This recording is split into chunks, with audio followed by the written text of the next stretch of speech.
problema não é o problema. Como diria Jack Sparrow, aquele pirata do Caribe, o problema é a nossa atitude em relação aos problemas.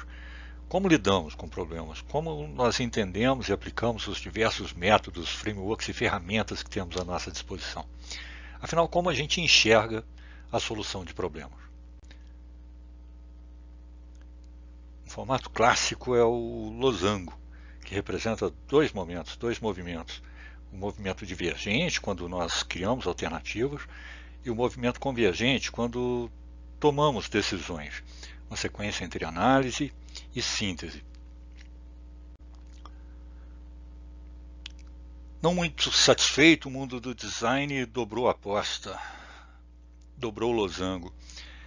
Mas esse jeito linear de entender a solução de problemas, e particularmente aquela definição ali, aquele fechamento do primeiro losango, pediu por novas leituras, pediu por novas sugestões.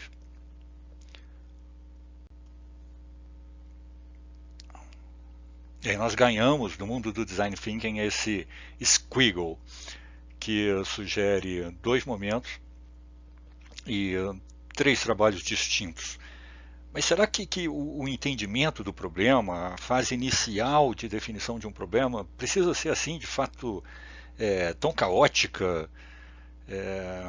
Será que é isso mesmo? Será que essas sugestões do mundo do design thinking nos ajudam a entender e a visualizar o processo de solução de problemas? Em outro mundo a coisa não fica melhor, não. Como a definição de problemas de fato não é um trabalho trivial, parece que por isso o Scrum abriu mão de conversar sobre isso, né? Partindo de uma visão de um produto, partindo de uma ideia, a gente dispara um caminho circular e esperançosamente feliz. Percebendo esse buraco, com o passar do tempo a gente começou a inventar alguns puxadinhos, essa conversa sobre sprint 0, sprint -1. Começamos a forçar demais a barra para forçar o Scrum a fazer um trabalho para o qual ele não foi desenhado. Mas sejamos mais construtivos. O desenvolvimento de uma solução significa desenvolvimento de conhecimentos, ou seja, significa aprendizagem. E por isso nós vamos usar uma matriz que já foi sugerida por vários outros autores, entre eles a voz do Scrum, a dupla japonesa Takeuchi e Nonaka.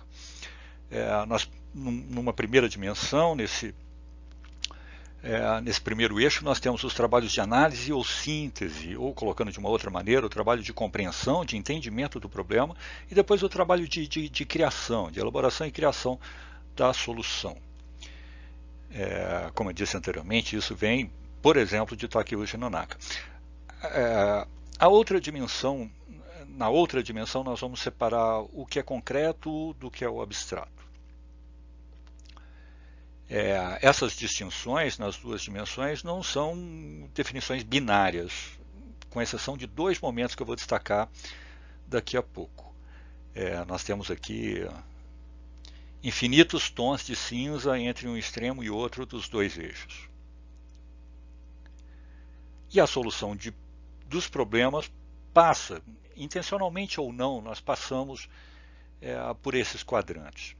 E se o problema é complexo, talvez a gente passe N vezes por esses quadrantes. Como chamá-los?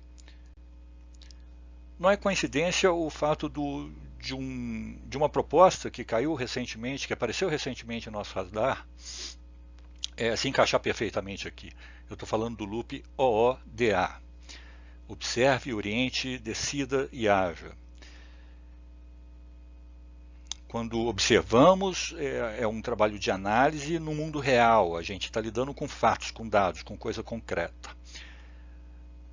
Quando nos orientamos, estamos cogitando alternativas de solução, estamos vislumbrando hipóteses, até que decidimos por uma delas, analisando prós e contras, considerando benefícios e custos, e finalmente agimos.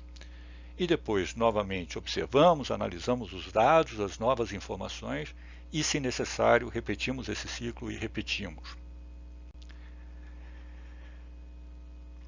Eu vou sugerir uma outra nomenclatura para esses quadrantes, uma nomenclatura mais adequada para o tipo de trabalho que a gente faz. Os nomes são descoberta, exploração, desenvolvimento e entrega.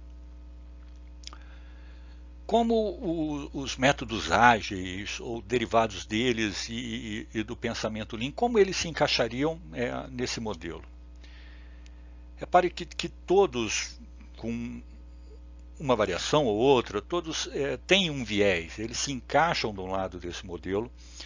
É uma crítica que eu repito há muito tempo, falando do desenvolvedor, pelo desenvolvedor, para o desenvolvedor. Falta equilíbrio. E com o passar do tempo nós começamos a fazer outros puxadinhos, né? Nós começamos a anexar ideias ou ferramentas ou métodos provenientes de outras áreas de conhecimento para suprir essa necessidade. A gente acreditou que um Business Model Canvas poderia, por exemplo, nos ajudar a entender um negócio como um todo. Nós nos apaixonamos por um sprint de uma semana e detonamos e distorcemos o entendimento do Design Thinking, irritando designers de verdade pelo mundo afora. A gente precisa entender, nós desenhamos sistemas. A gente sabe, ao desenhar sistemas, que as fontes primárias de valor e de complexidade estão nas interfaces.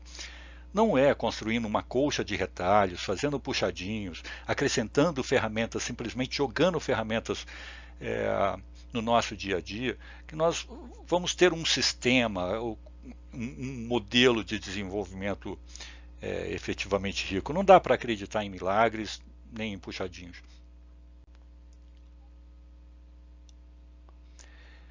Eu vou ilustrar esse modelo de uma forma mais específica, e para tanto eu vou começar com o Scrum.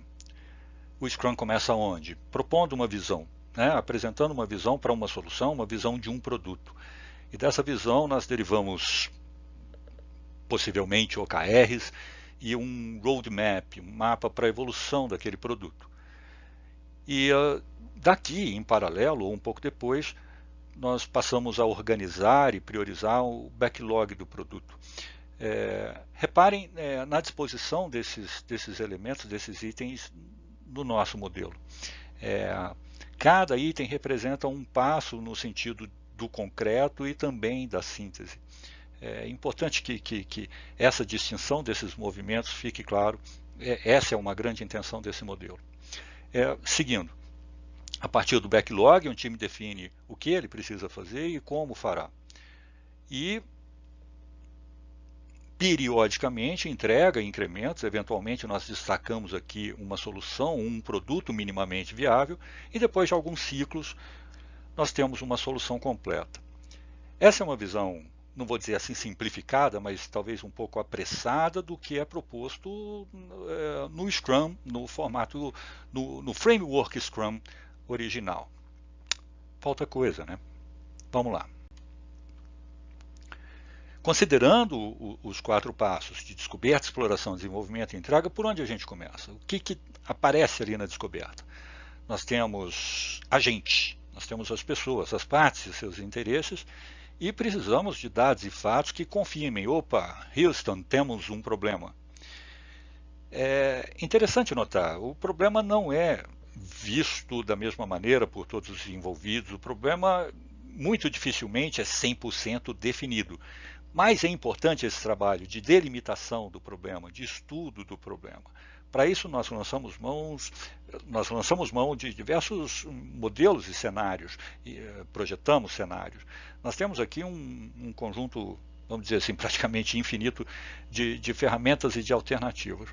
Por exemplo, se vamos desenvolver um produto, talvez a teoria e ferramentas Jobs to be done seja de grande utilidade. De uma maneira ou de outra, num determinado momento do processo de descoberta, repare, eu estou descobrindo, eu estou revelando, eu estou jogando luz sobre uma questão, sobre um problema. Em determinado momento nós vamos descobrir histórias de valor. Ou seja, se estamos tratando, por exemplo, de um problema de negócio, quais objetivos aquele negócio tem e o que nós vamos buscar, com o que nós vamos nos comprometer. É lógico que essas histórias serão, daqui a pouco, convertidas na declaração de visão né, do documento de visão daquele produto ou daquela solução, em OKRs e assim por diante. Mas antes, nós precisamos cogitar como vamos resolver esse problema. Nós começamos a formular hipóteses, nós começamos a detalhar essas hipóteses em diversos formatos.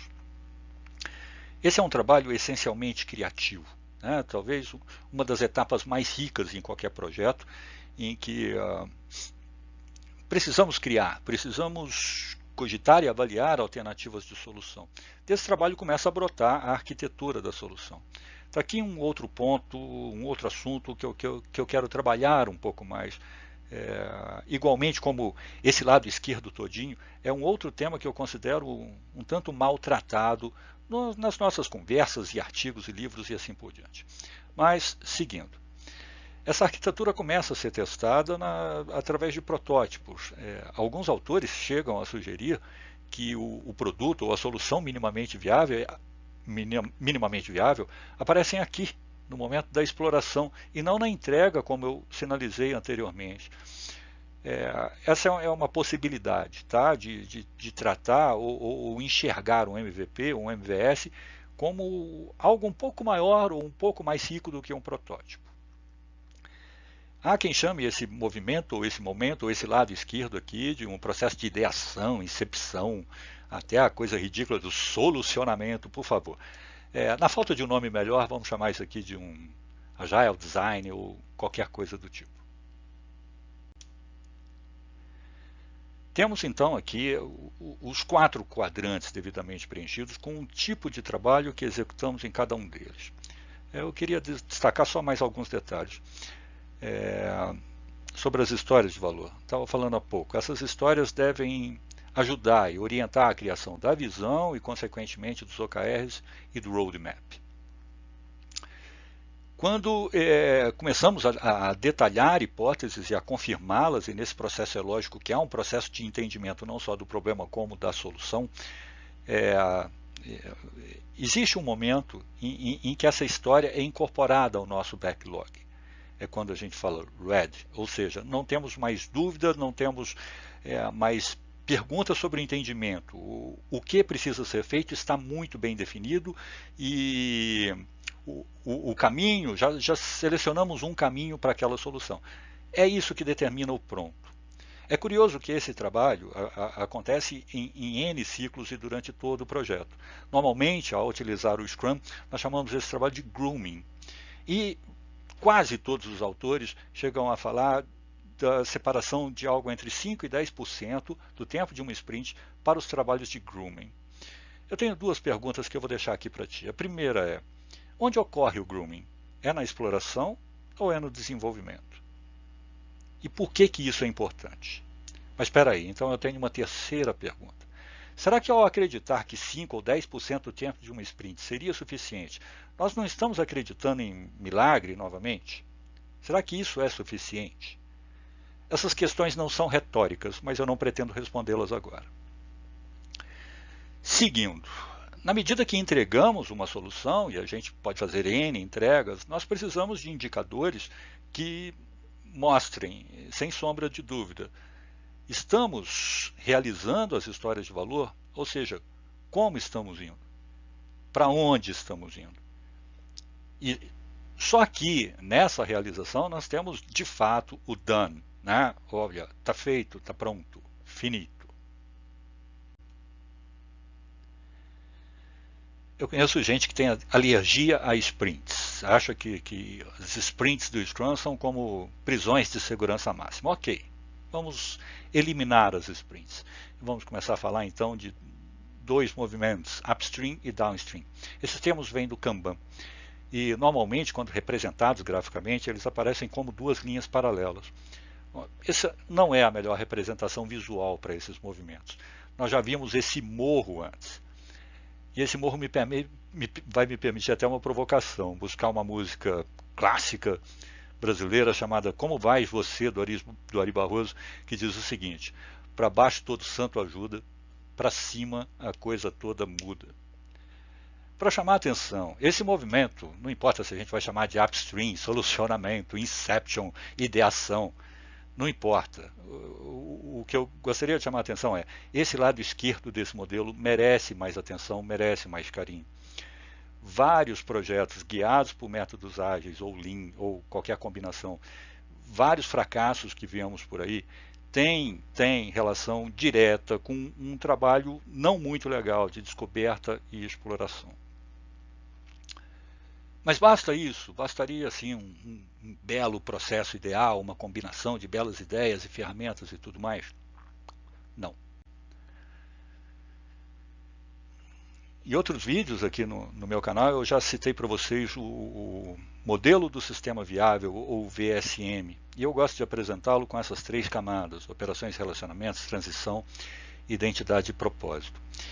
O modelo que eu acabei de apresentar para vocês, ele faria parte de uma coisa identificada nesse modelo como Sistema 1. Nós temos times, vários times trabalhando, e cada um desses times seria o que o VSM trata como o Sistema 1. Eles são o mais importante do modelo todo, porque são aqueles responsáveis por criar, distribuir e capturar valor. Mas não basta um bom processo, não basta times muito legais. Nós estamos tratando de um sistema que se pretende viável. Stafford Beer, e depois dele vários outros autores, já chamaram a nossa atenção para a seguinte necessidade. Nós temos a necessidade de um sistema que fixe protocolos e padrões mínimos para que esses times, para que essas várias unidades de negócio consigam operar de forma minimamente coordenada. Nós precisamos também de um sistema que fixe as fronteiras que vão viabilizar, que vão possibilitar a auto-organização pelos times. É o que a gente chama de gestão. Entre a hierarquia tradicional e a hierarquia aqui no contexto do VSM, a diferença é brutal. Tá? Nós não estamos falando de um chefe, de um gerente, nós estamos falando de um sistema que possibilite e que viabilize a auto-organização. Basta? Não, porque a gestão, que é o sistema 3 no VSM, ele está olhando para o aqui e agora. Nós precisamos de um sistema que olhe para lá fora e amanhã. E aqui eu estou só sugerindo, até porque é uma leitura muito rápida dessa sugestão, uma pecinha que lá no Spotify, por exemplo, ganha o nome de capítulos ou guildas. Vamos traduzir isso para comunidades de prática. Nós estamos falando do sistema 4, de inteligência, de alguém que está olhando para lá fora e amanhã. Está olhando e capturando tendências e incorporando, trazendo essas provocações para os times. Por fim, mas não menos importante, o sistema 5, aquele que vira bode expiatório em toda transformação ágil que dá com os burros na água. A gente está falando de cultura. Não temos tempo para nos prolongar nesses assuntos, mas eu só queria reafirmar o seguinte: nós estamos desenhando um sistema, é preciso considerar todas as pecinhas desse sistema, não só o processo, não apenas as pessoas, mas como tudo isso se encaixa e se encaixa bem, como isso é bem costurado.